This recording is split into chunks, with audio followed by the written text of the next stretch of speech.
of the full Council. Today we'll have an opportunity to consider two budget proposals that have been submitted properly as per our agreed budget process. As members will be aware, budgets are considered in their entirety, having been fully impact assessed before today. Members will have been sent copies of both budgets last week, and I'm sure have had an opportunity to consider them carefully. I'm aware that covering documents have also been produced for each budget, and these will be circulated to all members present. Rona, can I have the Sederunt apologies, please? Yes, thank you, Leader. We have apologies from Councillors Collins and Wiper, and as we start the meeting, we have 45 members present. Do any members have any declarations of interest? Ian? Thanks, Chair. Just on the item 6, notice of motion, financial transaction tax. Just to note that my business is in financial services, but I don't intend to leave the meeting, but just to record a declaration of interest. Thanks. Anyone else? Alistair? Thanks, Leader. When we come to consider the budgets, there's reference made and the Conservative budgetary proposals to deal with the Galloway Biosphere Board in a particular fashion. I represent the Council on the board of that organisation, sir. I would want it noted, but I will not be leaving the room for it. Grateful to you, Leader. Ian? On the basis of the administration budget proposal on the support for additional grants to third sector organisations transferring from to commissioning. So I will be declaring interest for Dumfries and Galloway Multicultural Association, but I should ask the relevant officer, should I leave the meeting for this item or not? Thanks.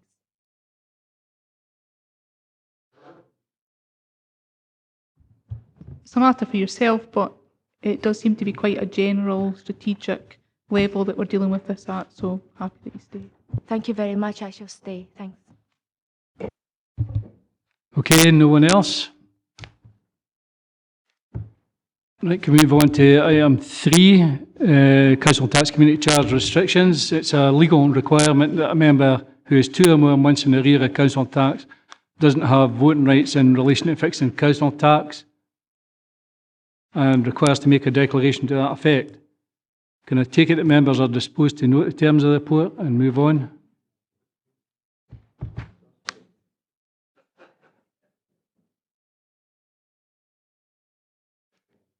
Item 4, the Budget and Council Tax Report by Head of Finance and Procurement. This report updates information for members in determining the Council's budget and council tax level for the upcoming financial year 2017-18, and also has members to consider the information when updating the capital investment strategy for the 3 years up to 2019-20 with an indicative 10-year strategy. The report highlights that in setting the council tax, we are required to do this based on an overall balanced budget for the financial year. Paul Garrett here to answer any questions. Members? Jane? I do have a question, Leader, and it's the question of the £500,000 which was suddenly appeared out of absolutely nowhere for the Modern Apprentice scheme. So I want to know why elected members were not alerted to that money being available at an earlier date. My colleagues and I would have expected to see this policy information, policy money, being tracked through Policy and Resources Committee. It was not there last time. So I would like to know why it is that one group appeared to receive this information and the rest of us, unless I've got this wrong, did not receive that level of information. I do know that we asked for that information, but anyway, Paul? Yeah, thank you. Yep, a report that we put to full council in December on the budget position highlighted to members the policy development allocations that remained in the budget in financial year 2017-18, and actually advised members to undertake a review of those allocations to assess whether there was an ongoing need for those. The admin group undertook that review, and it was based on that information that they brought that saving into their budget proposal. Jim? Yeah, thanks, Leader. It's 3.12, it says that it's important to recognise that our council tax is £100, 9.5% below the national average. By my calculations, £100 is 8.7 or 1149, no 9.5. I'll check the calculation. I think I'm right, but I'll check the calculation and come back to Councillor McClung. Okay, no other questions. Can we agree the recommendations? We've considered 1 and 2. Thanks.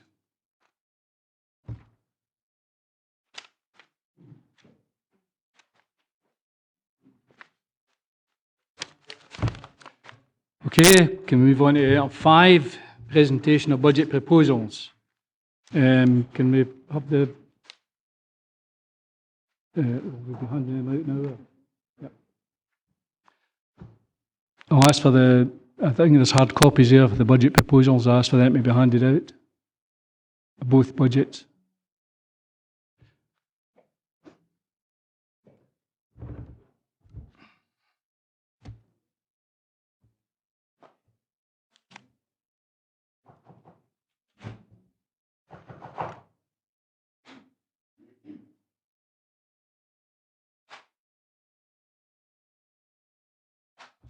Yeah, I think there's an answer for you, Jim. Jim, I think there's an answer to your last question while you're getting this.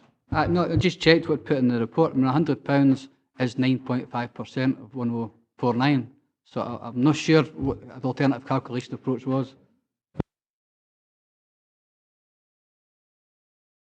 If you're going to go back and forward, you can have your argument outside that. I mean, that's finished. That was just a bit of further information. Right. Yeah, that's fine, Chair. I'll Okay, have the argument thanks. outside, as you say. Okay, Jim. Keep your coats on, mind.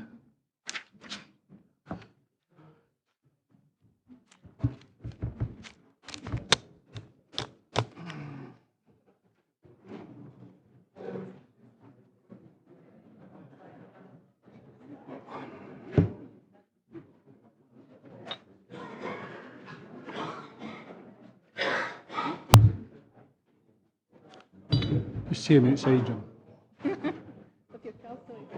Aye. No guns.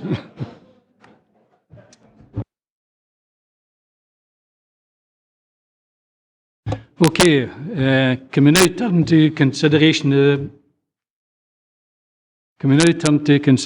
the 2 budget proposals before us? It's my privilege to formally move the Labour-led administration budget for 2017-18. Since I became leader of this council, the administration has relentlessly pursued the priorities that matter most to the people of Dumfries and Galloway, protecting our most vulnerable, giving our children and young people the very best start in life, and supporting our region's economy. The budget I move today continues that clear direction and leadership. From driving down youth unemployment, taking the impact of flooding seriously, rebuilding our schools and becoming the first council in Scotland to achieve the living wage accreditation.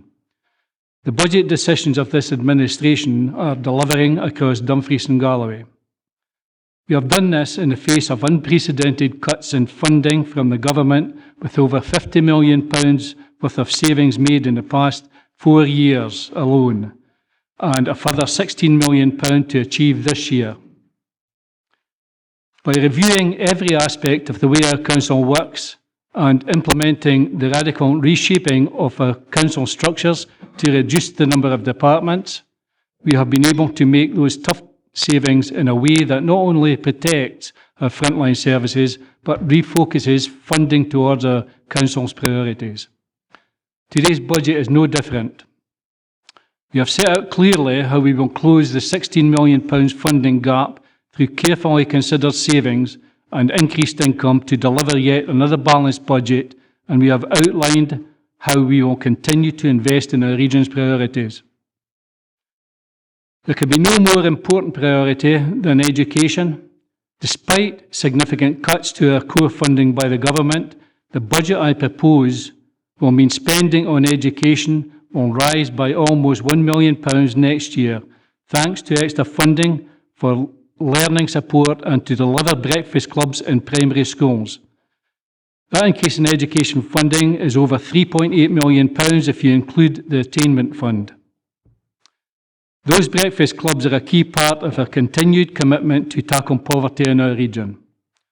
I am proud that under this administration, Dumfries and Galloway's first ever anti-poverty strategy was agreed, and this budget sets out over £2.5 million of new initiatives to support that strategy.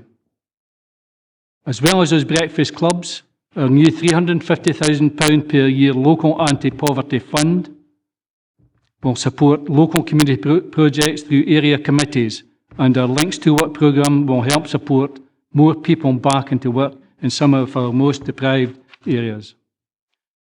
Continuing to drive down youth and long-term unemployment not only boosts the life chances of those we help, it boosts our local economy, and that remains this administration's #1 priority. That's why in this budget we set out proposals to develop an exciting borderlands deal aimed at bringing millions of pounds of investment into Dumfries and Galloway. We will also increase investment in our crucial transport infrastructure with extra funding for a new model to help deliver community transport across our region, and we will increase spending in our crucial roads infrastructure by £2 million. How many times have I heard members raise concerns over the state of our region's roads? Well, today members have a chance to do something about it. I'll explain to your constituents why you chose not to. And our budget doesn't just propose investment in our roads infrastructure, but also to tackle flooding with plans to invest nearly £9 million towards 2 new flood protection schemes for Langham and Newton Stewart, and a £1 million town centre living fund to bring derelict and empty properties into use for housing, getting more people back into our town centres. As our budget document makes clear, we have resisted the proposal from the Scottish Government to use £2.4 million of funding from the Health and Social Care Partnership. Doing so would have meant increasing social care charges, which we are not prepared to do. It is Labour's long-standing policy that ultimately charges for personal care should be removed in the same way Labour removed them for people over 65. That is ultimately a matter for the Scottish Parliament. However, as our budget document makes clear, we believe they should be reduced, starting by removing war veterans' pensions in the calculation for charges. We have asked for a report to come to social work on that review of charges. I am pleased to outline one final measure from our capital investment strategy. Our proposed £500,000 inclusive play fund will deliver a number of fully accessible play parks across our region, breaking down the barriers for many local disabled children and underlining the commitment of this administration to lead a truly inclusive council, giving our children the best start in life, protecting our most vulnerable, building our local economy, and being an inclusive council. Those are Labour priorities and the priorities of this council. This budget has those priorities at its very heart. In conclusion, this is yet another tough budget for our council, with 43% of the council's budget spent on employing staff to deliver our crucial services.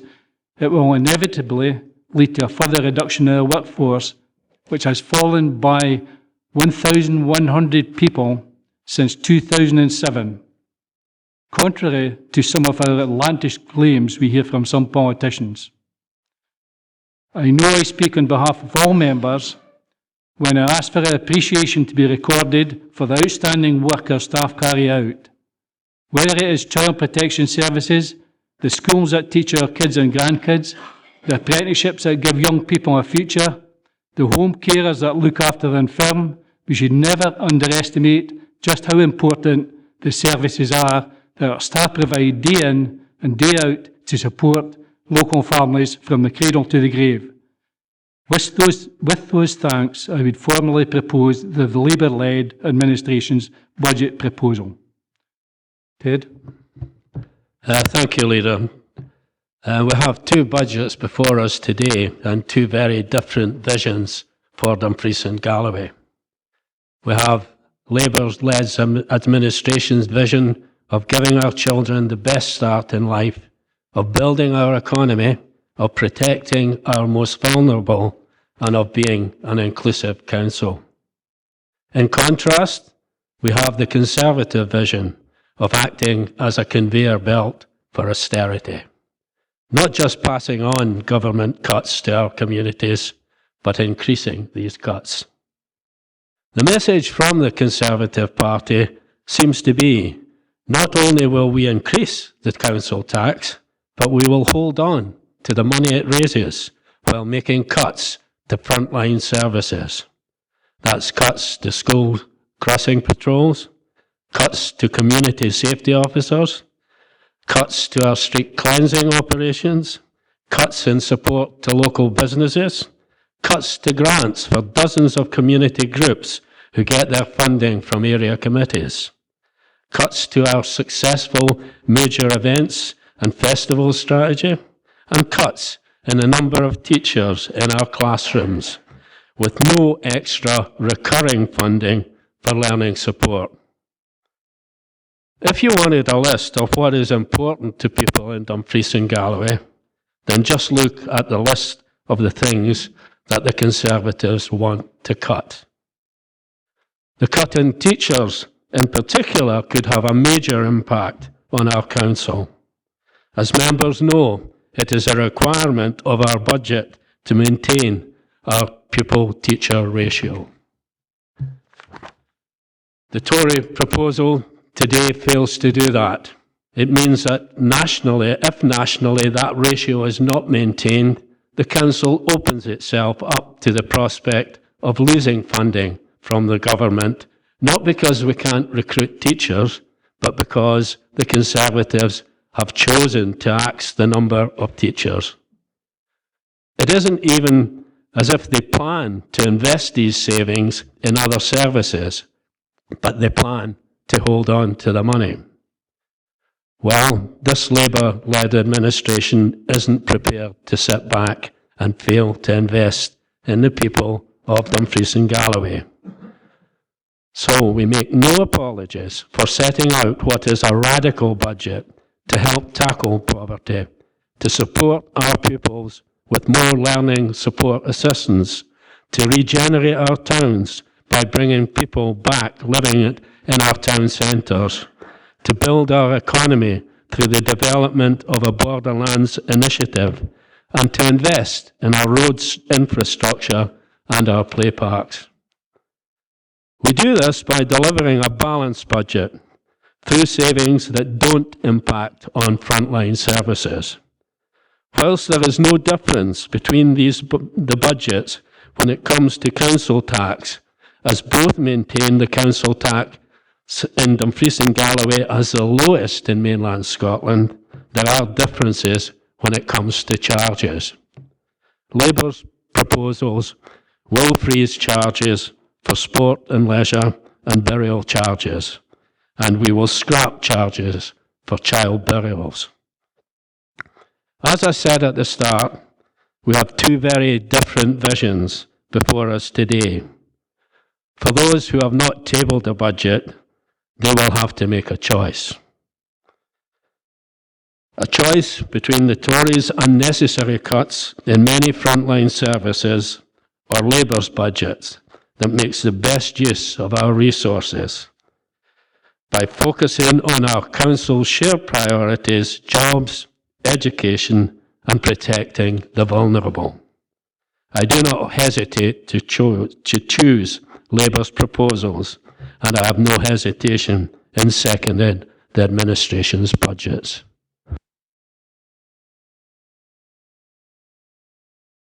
Graham. Thank you, Leader. I know that I do not need to remind members about the importance of the decisions we are going to make today.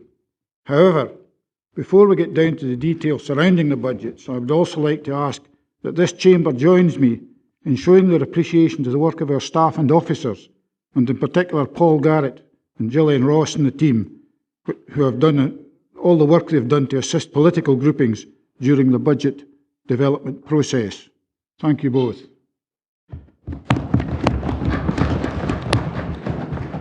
It is important to point out that the SNP government at Holyrood have yet again cut local government budgets across Scotland to fund their own pet projects, such as a second referendum, and it is inevitable that there will be a knock-on effect to our council.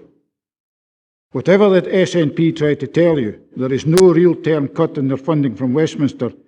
This additional cut by them alone will put local services under even more pressure and penalise the residents of Dumfries and Galloway and Scotland in general.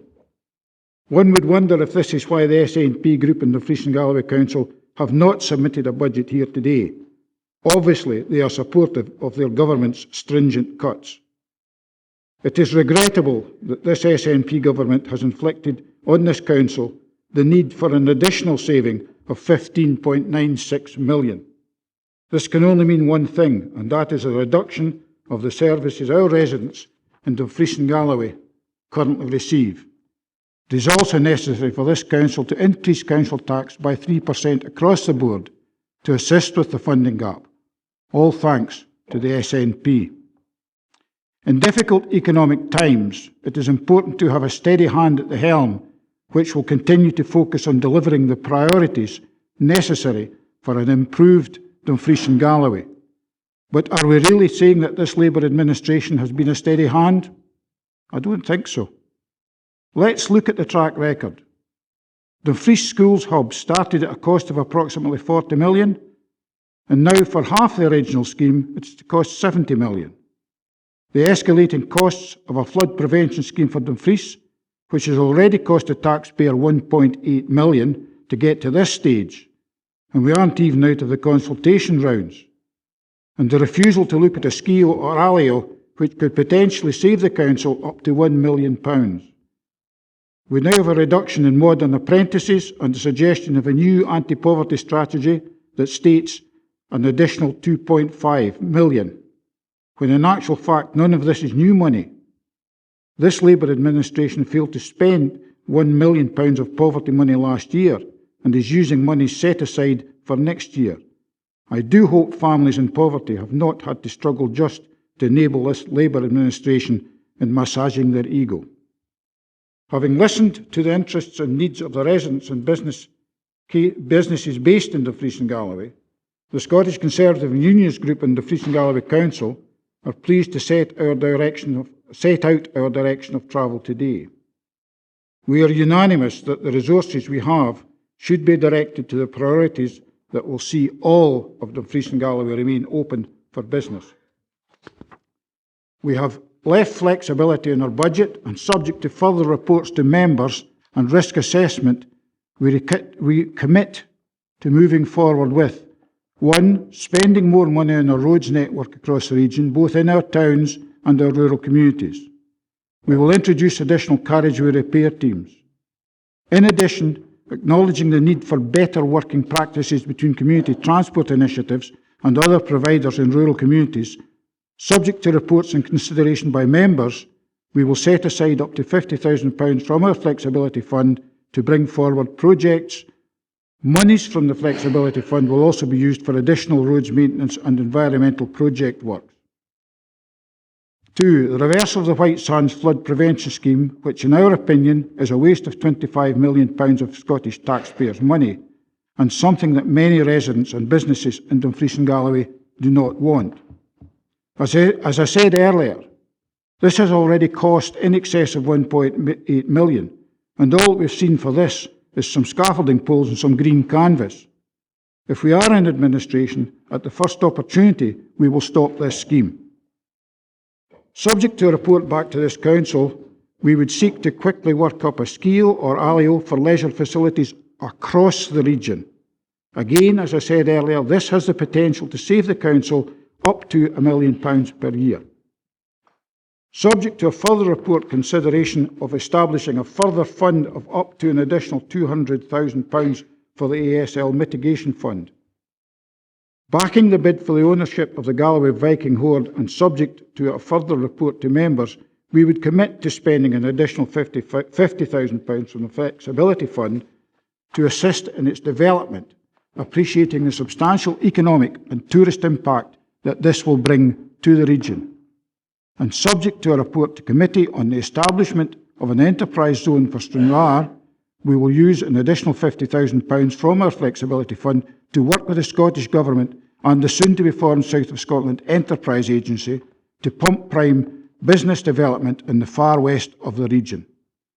The Dumfries and Galloway Conservative and Unions Group on this council have listened to the people in our region, and in very difficult financial circumstances, looking forward, this budget looks at giving our region a hand up rather than a hand out.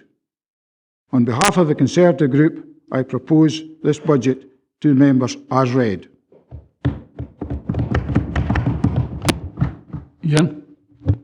Thank you, Leader. I'm more than happy to formally second the Conservative Group's budget proposal.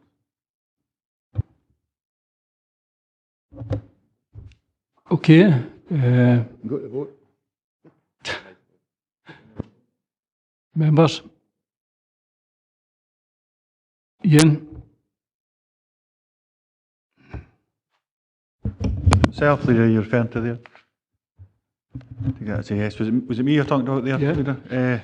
Okay, no, just a point of clarity in regards to your opening statement in regards to the budgets as read, as are, can members from the full council today make recommendations for amendments, provided that they pass the competence test, and they could be accepted by either group if that's the case. That's the first point. Or is it carte blanche? This is it, take it or leave it? The leader of the Conservative Group just says go to the vote, but anyway, the amendments, as you'll be fully aware, Ian, there's an agreed process within the council about how the budget process works, and that process is, if you see the documents, each individual template has been impact assessed, and the whole budget has been impact assessed, and if you start changing individual items within a budget, then that knocks out the full impact assessment. So, and that's been agreed by every one of the councillors in here. So, I wonder if I could come back Leader, I want to come back on that particular point, please. Andy, sorry, Ian. Leader, one of the budgets is £433,000 surplus. Ian. You're not taking that in consideration as part of your answer. I'm sorry, if you disrupt this council again, I will ask you to leave. Andy? Thanks, Leader. I would have been quite happy to give way to there just now and then let him finish and then come in, but it's entirely up to you. I think when the rhetoric from your budget has been stripped away, it's clear that the budget table today is based on promises, but actually delivers less than it could have, right? Sorry? Can't hear you. Right, okay, sorry, I'm not wanting to shout because that... right, okay, I'll start again.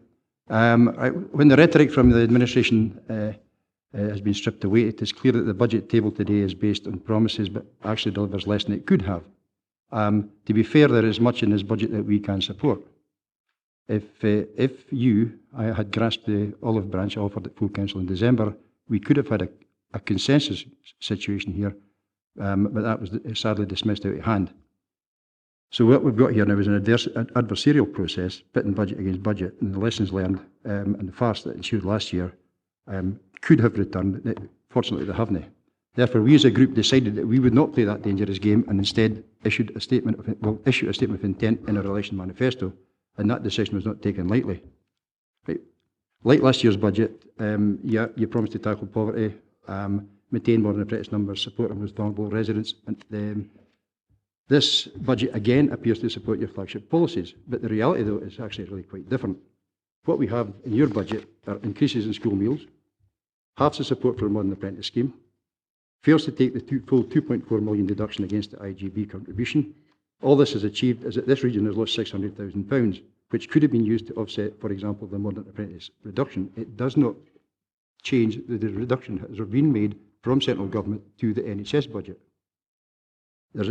It sets up a smoke and mirrors around your anti-poverty strategy, which appears badly thought out, and it could be reasonable to assume it was a hurried response to the discovery of the missing and unused £2 million. What makes it matters worse is the sudden availability of £350k to fund food banks through area committees. Whilst everyone would welcome this commitment, how is this going to be done given area committees control their own discretionary budgets and set their own criteria? It is well documented that the current system is clunky, unwieldy and unresponsive to emergencies, with only limited windows of opportunity to apply. How does this square with food banks needing urgent support? Right. Turning to the Tory budget, however, we cannot under any circumstances whatever support a budget that abuses the attainment fund, attacks local support services, places children at risk by removing or reducing vital school crossing patrols, slashes the safety fund when the population are crying out for more support, advocates reducing clear-up of rubbish in town centres, reducing the clear-up of rubbish in town centres, undermines the work done to attract tourism support, including the nationally acclaimed Biosphere and Galloway Glens projects, hinders planning and development by reducing an already understaffed department, causing a slowdown of an already slow process. It also, in the budget speech, they appear to be at odds with their capital budget, because they've got the white strands in and their capital budget is expenditure. So what is it? Right, the Tories, right? Are you committing the money or are you not? That's the question. Right? And I'm pleased to hear that they're stealing our thunder on the anti-poverty strategy. So, whilst I would suggest none of these budgets are acceptable to the SNP group, but fundamentally we cannot countenance the direction set out by an increasingly right-wing Tory party. It is therefore with significant reluctance that we will support your proposal today, Leader. Colin. Thanks very much. I think it's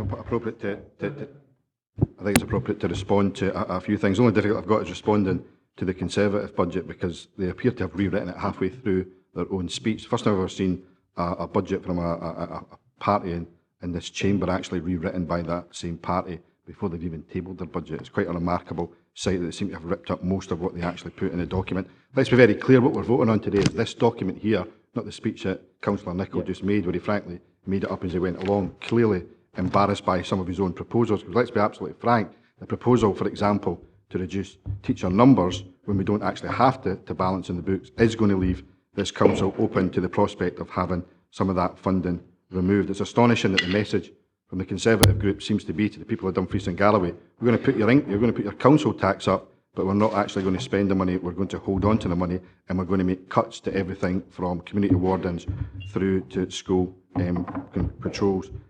I want to touch on a point that Councillor Ferguson made though regarding IGB funding. He says that we've resisted the opportunity of removing £600,000 from the region. I just remind them that the IGB is a regional organisation. The funding that we put to the Health and Social Care Partnership is for providing care within Dumfries and Galloway. It certainly does not take the money out of the region. The reason why we did not cut the IGB funding by 2.4 million, which seems to be what he's suggesting we do, is because in discussions with officers from the IGB, it was made clear that would require significant savings coming before the Health and Social Care Partnership. Included within those options would be to increase charges for social care, and that's the reason why we did not make that cut in funding, because we're not prepared to support any further increases in charges. In fact, what we want to see is a reduction in charges. As the leaders made quite clear, Labour supports scrapping of charges for people under the age of 65. Ultimately, that's a matter for the Scottish Parliament, but we want to start by reducing charges for people who, for example, receive war veterans' pensions. That's why there'll be a report coming before the Social Work Committee. So we're very clear that we want to see a reduction in charges, and that's certainly one of the reasons why we didn't cut IGB funding by the full 2.4 million that was requested. On the issue of area committees, well, area committees already obviously provide a great deal of support for a lot of local groups, whether it's food banks or other initiatives to tackle poverty. We've seen in Annandale and Eskdale, unfortunately, one particular project lose funding because Conservative and other councillors ganged up to remove that particular fund. What we are proposing to do is an additional fund to area committees to support groups and ring-fence that money for anti-poverty measures, so we don't see the cuts being made in groups that require that funding and are the most needy. That's over and above area committee funding at the moment. We're quite confident that area committees are perfectly capable of allocating that funding. It'll be entirely up to them when they wish to allocate that particular funding. We want to see that happen as soon as possible. This budget delivers on our commitments to tackle poverty in this region, and that is only one of a number of initiatives that will drive forward. Ivor. Chair, there seems to be a bit of confusion about the White Sands project. My understanding was this council took a decision on the 29th of December. 29th of December, 6 months' time, will be about 29th of May, June. And that means we can't actually change a decision of this council without actually having a change in circumstance coming forward. Now, what we could do is when that appropriate timescale comes forward, then we can look at it. Because my understanding under 15.5 of the standing orders, you have the right to say if there's no new information, which really there hasn't been any new information on the decision taken, you could rule it incompetent. Therefore, to actually withdraw it from the budget just now would be an incompetent move. So that's why it's been left in, so that when the appropriate time comes, we have the opportunity to reconsider. Fine, I'll look forward to you voting against your own budget then. Colin? Chair, that's just simply untrue. The budget we've got before us is how we spend the council's money. If the Conservatives were really against the White Sands Flood Protection Scheme, they could have removed the funding today in their budget. The decision we took was at the Economy, Environment and Infrastructure Committee, which was to go ahead with a particular project. Funding is a matter for full council on policy and resources. Conservative budget today, before members, commits funding to the White Sands Flood Protection Scheme. If they don't actually understand that, then frankly, it seems that their budget's unravelling before we've even voted on it. Willie? Thank you, Chair. What I would say is that we did consider both budgets from our telephone box in Patrick. Unfortunately, there was no room to allow any officer to come in and give us their advice. However, we did seek the advice. I think that telephone box is disappearing. We took advantage. It was still there in Patrick, Chair, in that respect. But of the two budgets, we consider that the Labour was the better of the two, as the Tory budget does reflect further austerity, as you have mentioned in your opening speech and your seconder in Ted. You did in your opening remarks refer to the vulnerable, giving children the best start in life, and we welcome coming forward the programme on anti-poverty and hope that will come forward soon. We also welcome what you just said in terms of the 500k to go towards play parks that will be accessible for all, including those with disabilities. And I'm sure we'll be coming forward with a proposal for one in Stranraer, hopefully as a start to that, which will be, and there's been a lot of work done on it, the biggest or the best in Dumfries and Galloway, if not the first in Scotland, in some of the sophisticated pieces of equipment. Of the two budgets, which I believe have both been impact assessed, we do recognise that both have come forward with a 3% increase on council tax. We find it difficult to support the reduction of the care packages of over £250,000. We feel that this will only drive us towards, well, the packages will be financially driven rather than needs-led. And we find that, notwithstanding what Ted said in terms of the review of packages, that will put people at risk, which we don't feel we should be doing at this point. We do regard the roads lighting maintenance as a step forward, but we consider that the 80,000 that you're going to take out was a measure too far, in that this was a spend to save. It involved community safety, and there are still issues to be addressed, which are being addressed by the department. So on those two, we feel that they should be put back in rather than take a savings from them. Both budgets do recognise the increases for learning support, with one touching on increase in learning support and building capacity, and the other one talking in terms of ASLs, adult support for learning. And if we're going to get it right in terms of what you said, making the best start for children and getting it right for every child, then we feel that not only should we take your 400, the Labour's 400, but we also should take the 200 in the other budget and go forward with the £600 as recognised as a need. There are too many kids out there who need a one-to-one, but there are also other kids where the support will not be available under the current situation. And we have heard throughout this year of the Children's Commissioner, Tam Bailey, who made the point that Dumfries and Galloway is one of the 7 that he's going forward with to try and initiate an investigation into the lack of spending and the monies being made available to the council for this very purpose. 5,000 children who require some support, we feel that we need to be putting that money back. So, Chair, in conclusion, we would ask you, notwithstanding, or rather standing what you've already said in terms of amendment, we would ask that Labour accept that we put back the 248,000 and the 80,000 pounds back into the budget, and look for the extra 200,000, making a total of 528,000 pounds, that we take these from general fund balances, and we'd ask that Labour consider taking that as an amendment. If not, then I'm quite happy to formally move. Colin, do you want to come in on the 400,000 and explain about the recurrent funding and the maintenance of lights? The key difference between the Labour proposal and the Conservative proposal in learning support is that the Labour proposal is £400,000 recurrent funding to support learning support. That will allow schools to employ additional learning support assistants if that's what was agreed at Education Committee or SIPL Committee.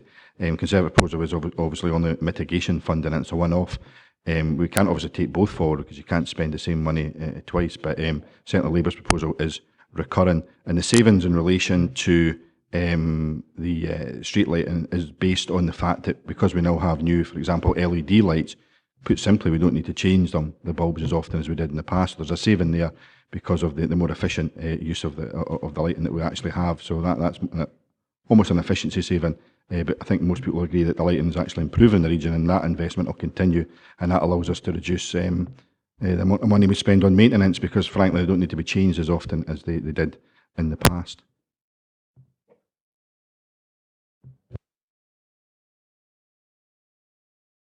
Craig. Thank you, Leader. This Conservative budget is an attack on the people of Dumfries and Galloway, and more so a seemingly focused attack on the young people of our region. An extra 38 full-time equivalent posts lost in this budget goes ahead, according to their own templates. Adult learning and youth service, a reduction in youth groups. Pupil role, 20 extra teachers, gone. Youth learning down. Community safety, let our communities suffer from antisocial behaviour. Major events and festivals, discourage people from visiting our region.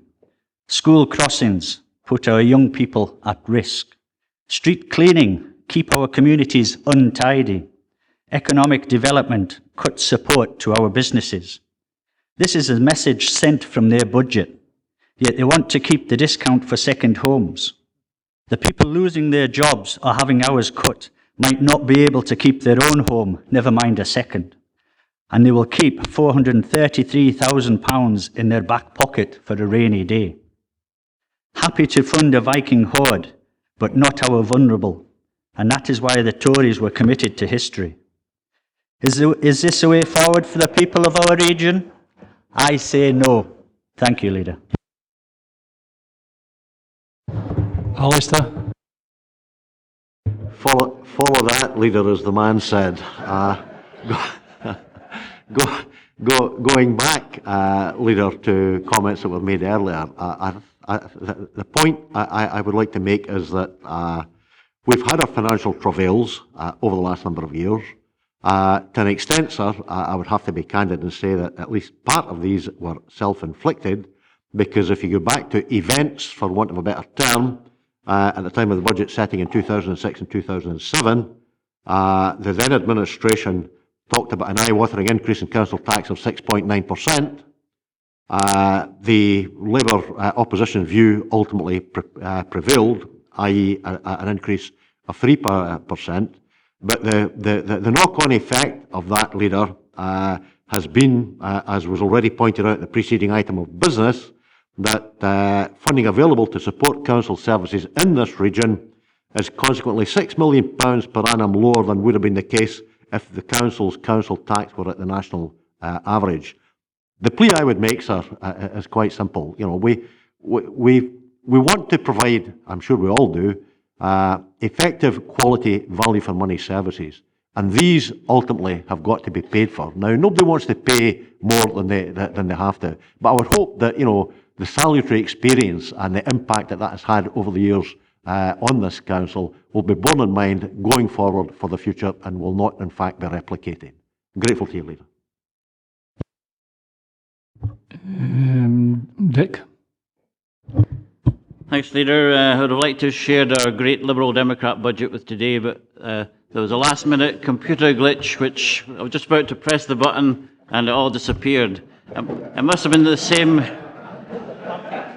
It must have been the same computer glitch that affected the SNP budget and the other Tories and the non-aligned. But on the additional support for learning, I'm very pleased about the funding which has been put in place to mitigate it. It was a wrong decision to make so many cuts in support for learning, and it's good that we've stepped back from the brink.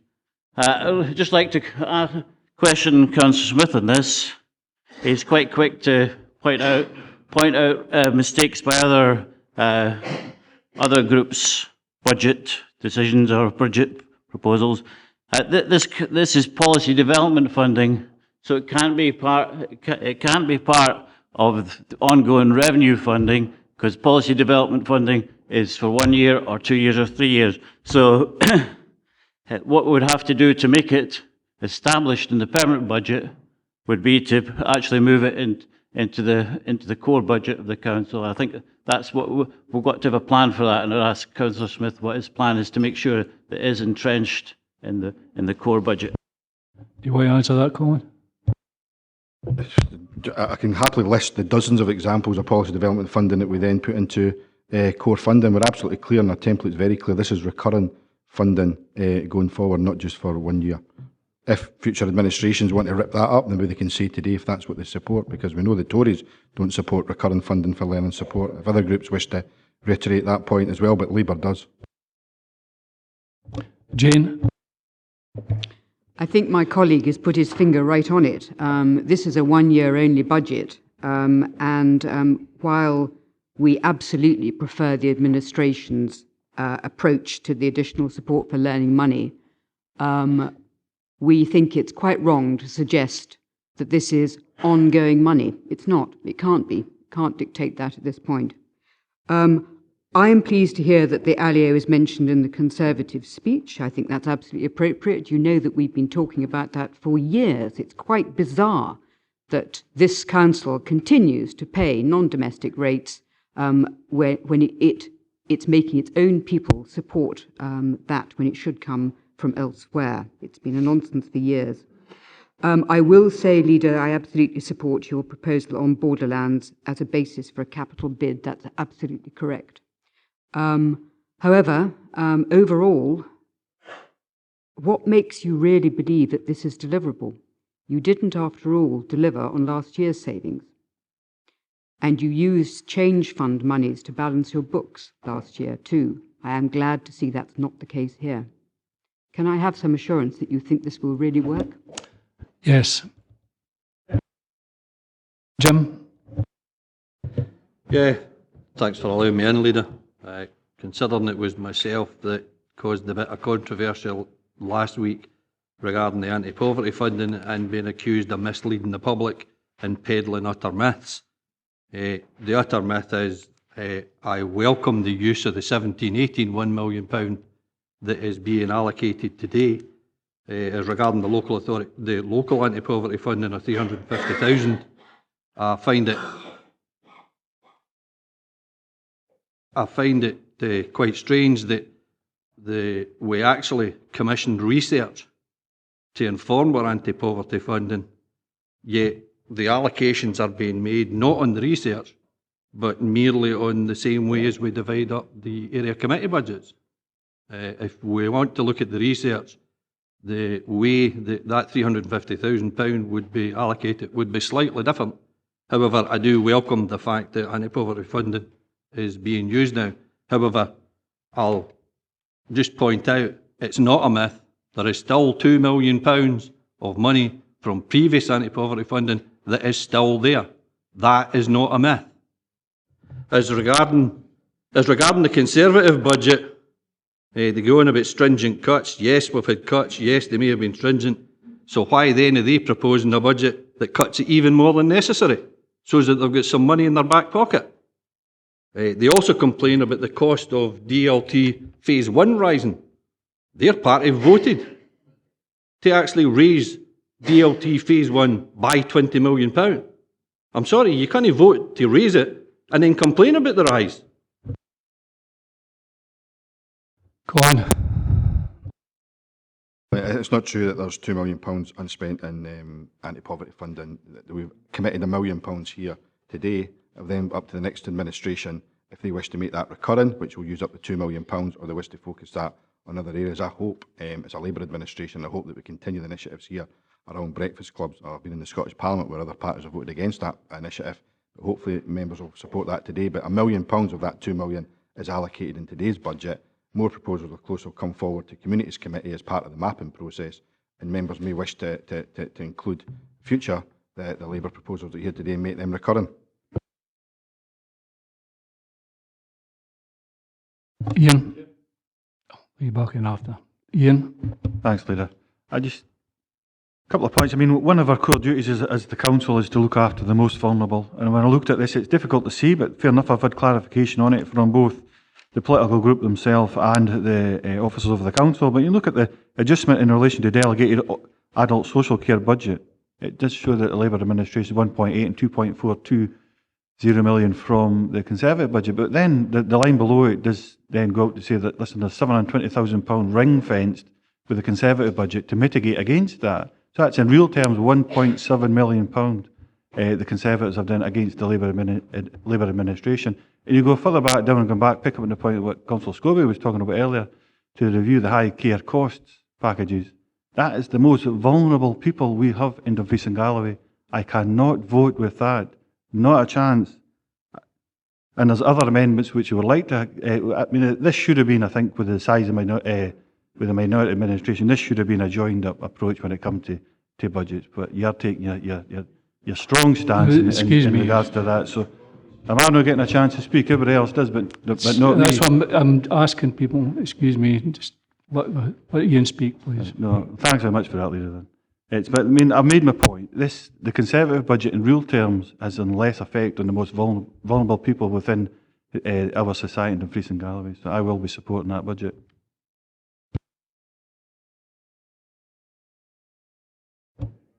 Colin?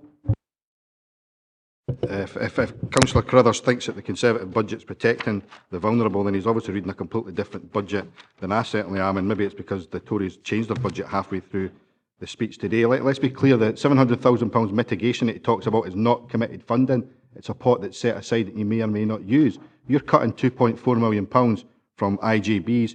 We've got clear advice that one of the proposals that will come before members of the IGB is increased charges if you remove that full £2.4 million. Quite clearly, Ian Carruthers supports increased charges.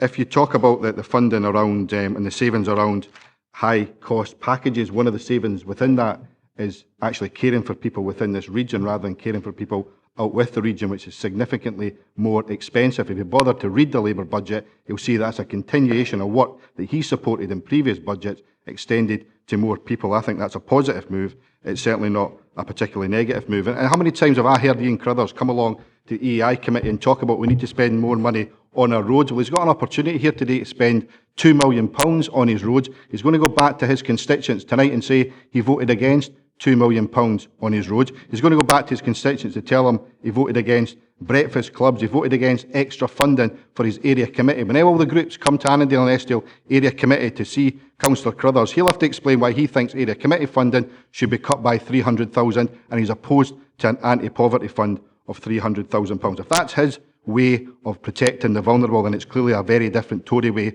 than the one that's in Labour's budget. Archie. Thanks, Chair. Just to come back on what Councillor Crothers says, he had the opportunity for the last 6 months to come and open our open door policy. Is quite clear about budget development processes. He hasn't come forward with it because he's too busy deciding whether he should be in the Tories or out the Tories. It's as simple as that. Leader, I would imagine you'll give me the chance to come back on some of that rhetoric. Andy. Thanks, Leader. As a member of the IGB, I'd just like to inform this council, they haven't set their budget yet. Right? Absolutely. And that budget will be solely up to the IGB, not this council. Right? And that is the legal process. Right? That's where we are. Right? And the chair and the current chair of the IGB is in the room here today. Right? That is the process. Now, we are where we are with that. Right? I accept that. But it shouldn't really be a political football here because it's supposed to be apolitical. Right? Now, I know that's La La Land, right? But, yes, okay? Hang on. Calm down.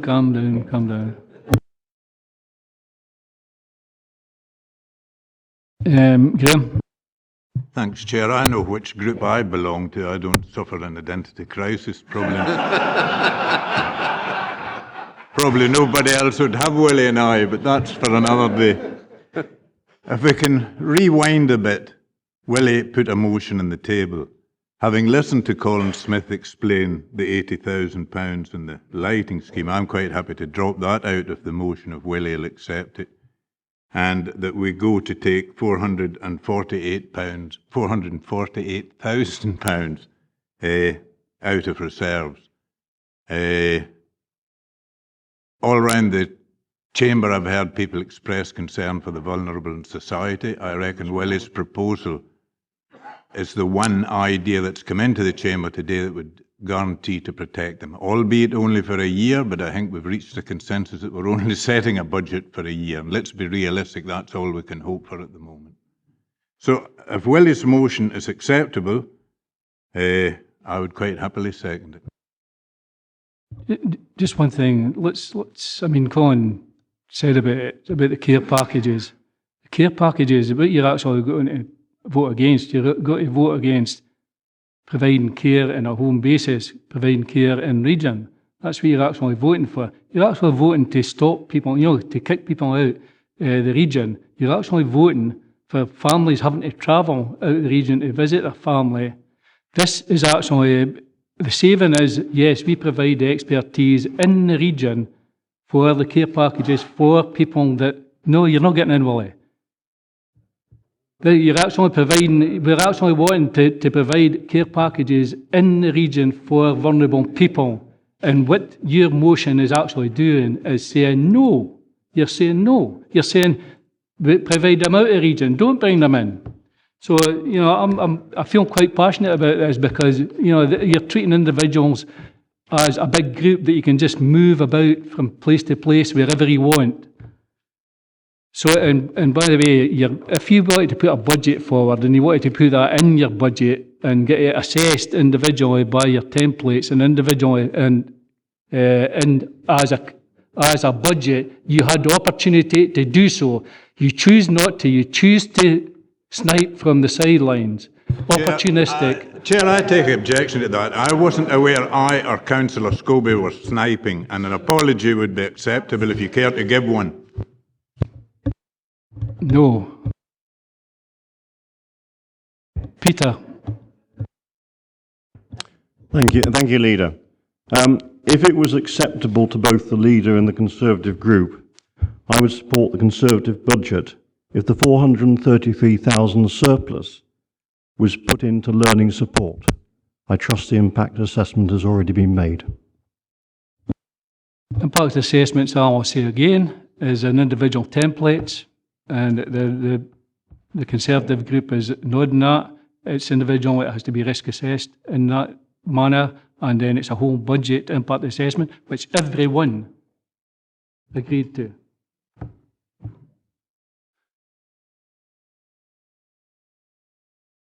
Members, right, we've got a motion and amendment on, we've got oh, sorry, Jim, I did. Yeah, thanks, Leader. I'm quite sure that we'll miss Councillor Smith's financial wizardry when he's no longer a member here. However, he did say that £1 million of the £2 million was being allocated today.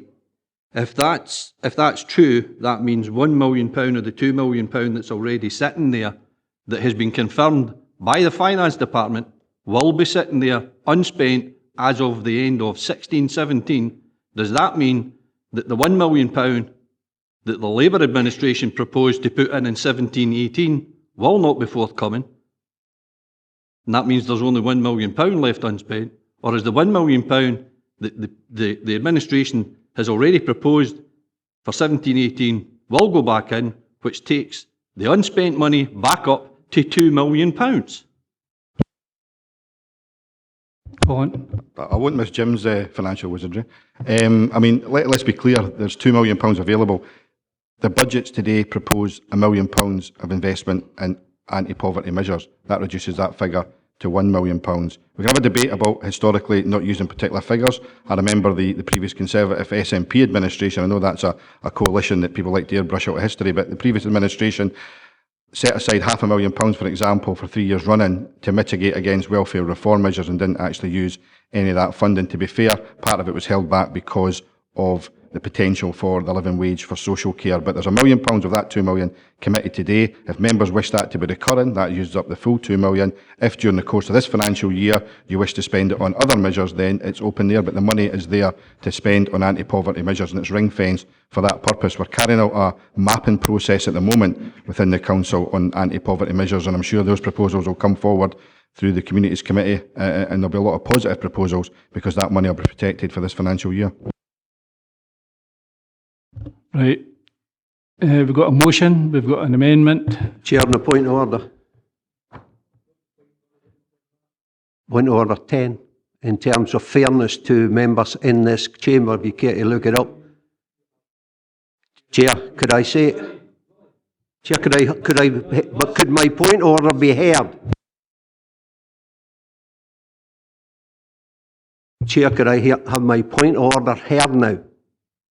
In terms of item 10 in standard orders, in treating all members fairly and equally, and the number of times that you've allowed Councillor Smith in against I was in once, and I have put a motion on the table. So in terms of being allowed to speak to that motion, I hope that you would allow that.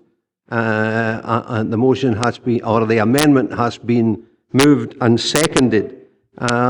Chair, I find your behaviour quite insulting and offending today. Your motion, I've already said, is not competent. I've already said that, and I don't know how many times I have got to say that, Willie.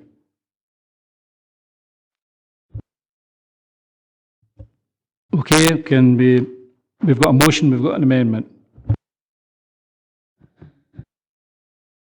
Chair, my understanding is it's customary, or it is in standing orders, that we can actually sum up prior. The mover can sum up to his budget, and the same with the amendment. So would that be going now as we move to the vote, or are you planning to take another move?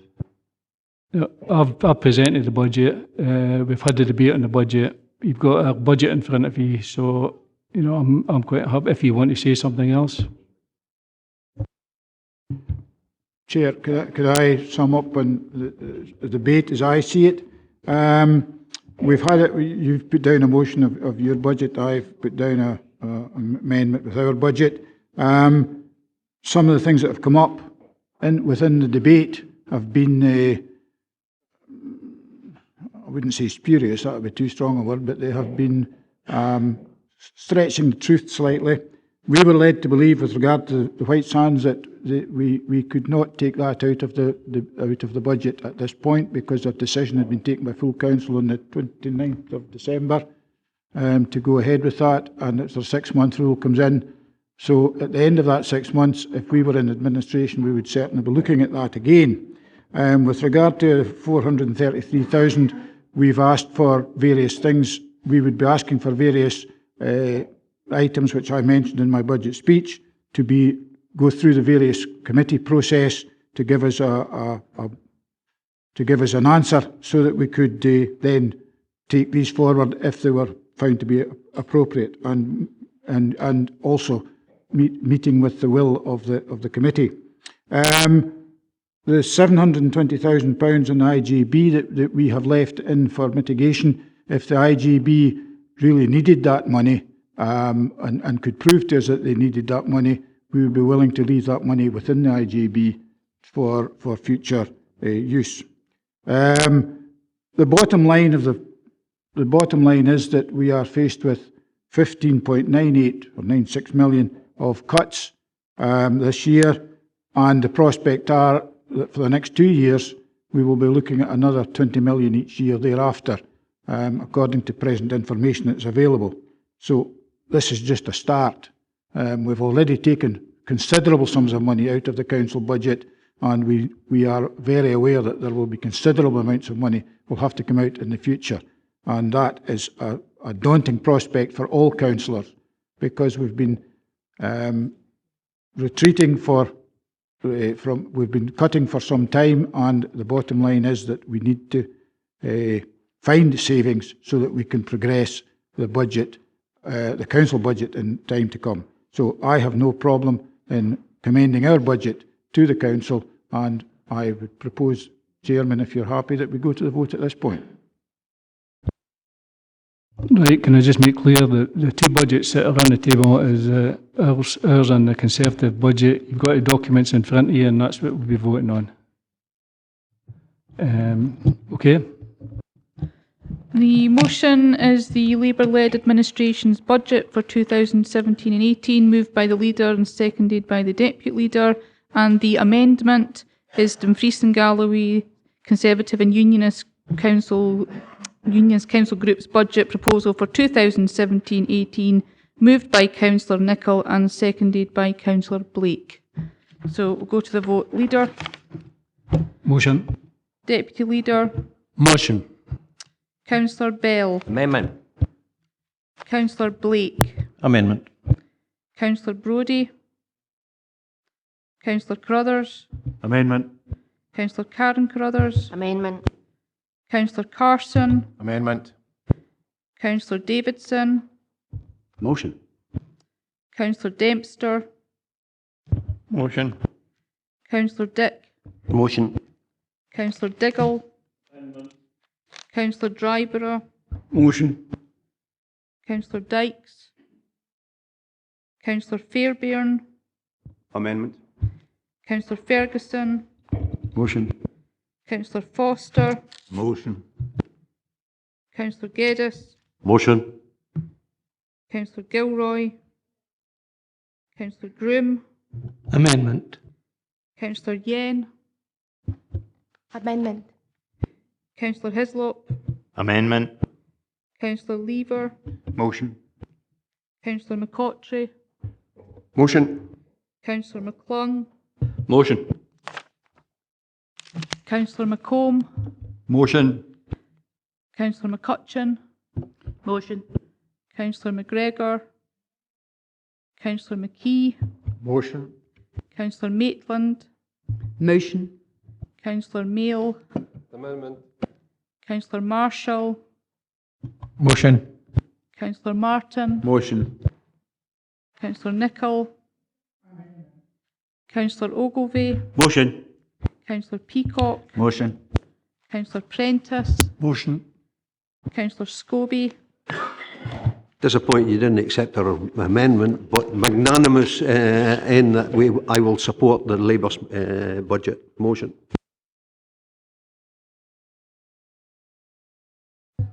Motion.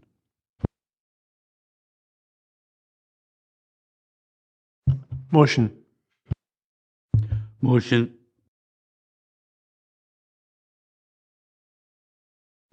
The motion is carried 29 votes to 16. Right, can we move on to item 6? This is a notice, a motion, financial transaction tax. I'll ask the Deputy Leader, Ted, to propose. Okay, I think the motion as tabled is fairly clear, so I don't intend to expand on it too much. What I would say is that as councillors, our day-to-day business is the welfare of our communities, and that's been affected in recent years by wider events.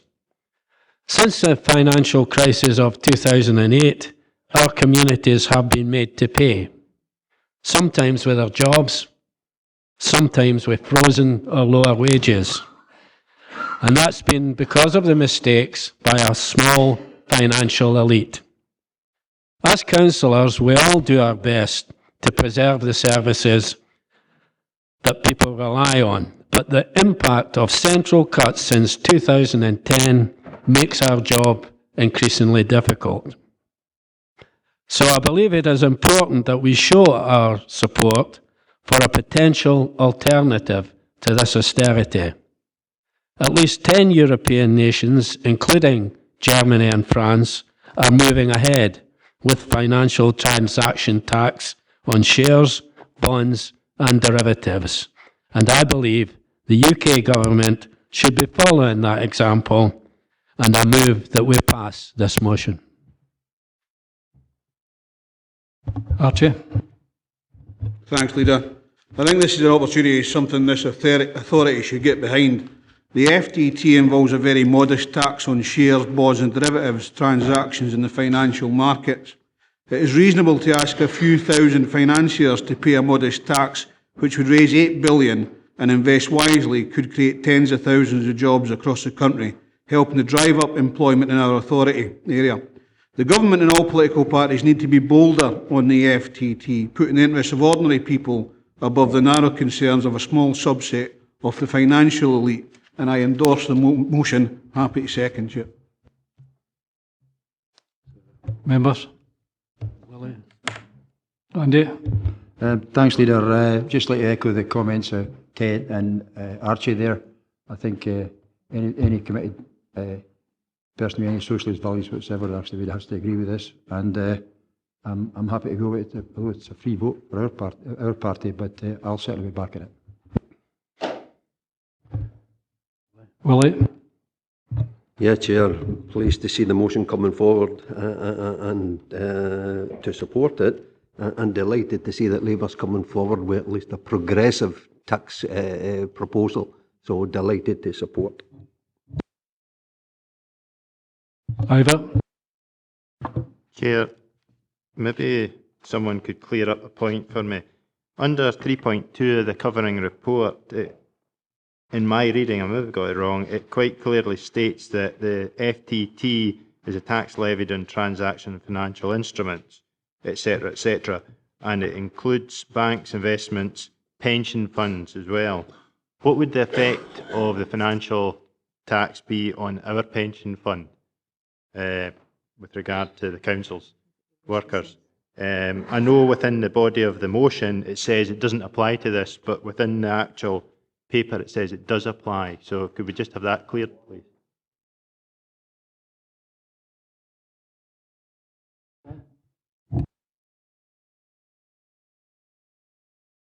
Yep, thank you. Yep, my understanding is this would have an impact on the valuation of our investments in the pension fund. However, there's not been any work done yet on the quantification of that. Okay, Ivor. So if it has a value, that means we would be, I would take it be a negative impact. Therefore, does that mean to say we would need to change our budget to take account of any negative impact to top up the pension fund to make sure that we have enough to cover our employees' pensions in the future? Certainly not something we should be looking at this stage. Obviously, if there was a tax introduced, that would raise additional funding, which would also have an impact on our budget going forward. So it's something for the future. We'd have to take that into account at the appropriate time. It's a matter of balance. Stephen? Thanks, Leader. Just on the actual motion to full council on page 21, I mean, I think it's a great principle to divert money back to local authorities as on the back of this, but I'm just to be clear, central government cuts, I presume that's talking about the UK government, because we're dealing with something here which is the UK Treasury matter. So I'm just wondering, what would the figure look like that we could benefit by if this was successful, which would be good, and what mechanism would that come from the Treasury to this local authority?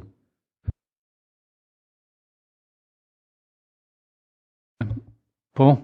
I mean, as I said, obviously this is very early stages of development. I can do a kind of simple arithmetical calculation in terms of, if you look at paragraph 3.5, it says that the tax would raise £8.5 billion in the UK. If, and obviously it's a big if, but if that worked proportionately to current funding available to the UK government, Scotland tends to get 10% of that. Around 30% of that then comes to local government, and this council gets about 3% of local government share, which would equate to around about £7.5 million. But I mean, that is very much a high level figure, and there'll be an awful lot of things to be considered before we'd receive anything like that amount. Jane? Well, I think this is classic. We've got not enough information to make a positive and intelligent decision sitting in front of us, and people are raising issues. The more and more I hear, the more uncomfortable I become. I mean, where do members imagine fondly that revenue support comes from? It comes from taxation. And I'm not going to do anything in this chamber from a position of total ignorance that will make it any more likely that the UK is any less competitive. So I think we should note the motion, decline to take a view. And I propose that as an amendment. Andy? Thanks. I welcome the Tory scrutiny of this. I just wish there was big in the tax avoidance issue. We might not be in the bloody situation we're in. Right, we've got Ian. Thanks, Chair. I mean, I had a number of questions on it myself. At this stage, I mean, there's no indication of what pension funds, what investments would be affected.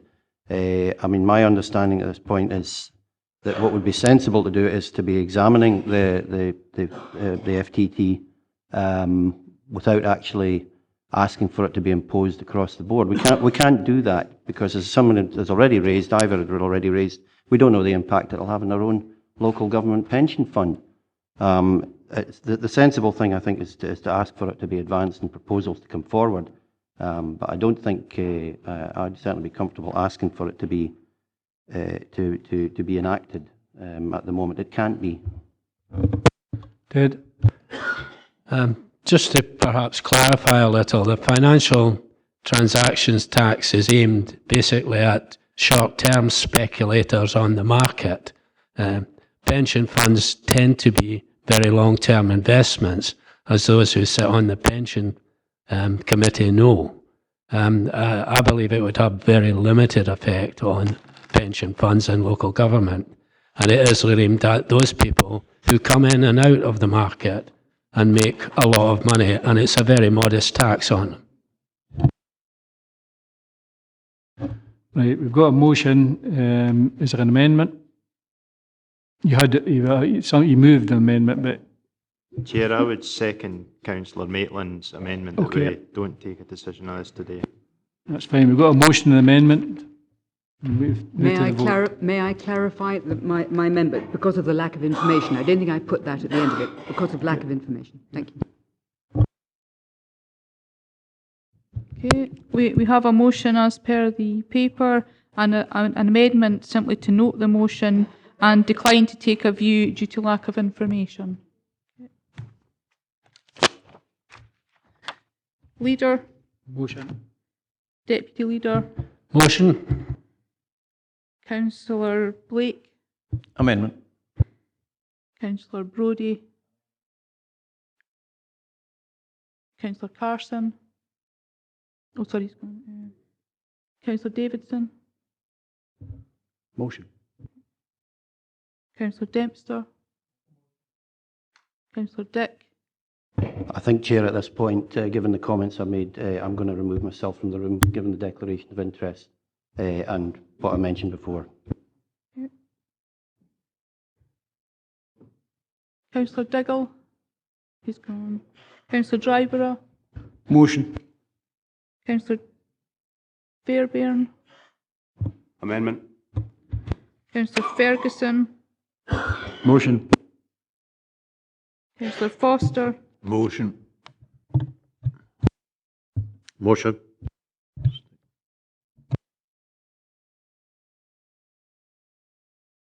Amendment. Motion. Amendment. Amendment.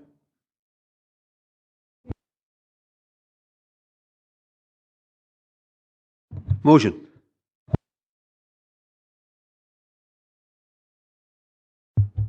Motion. Motion.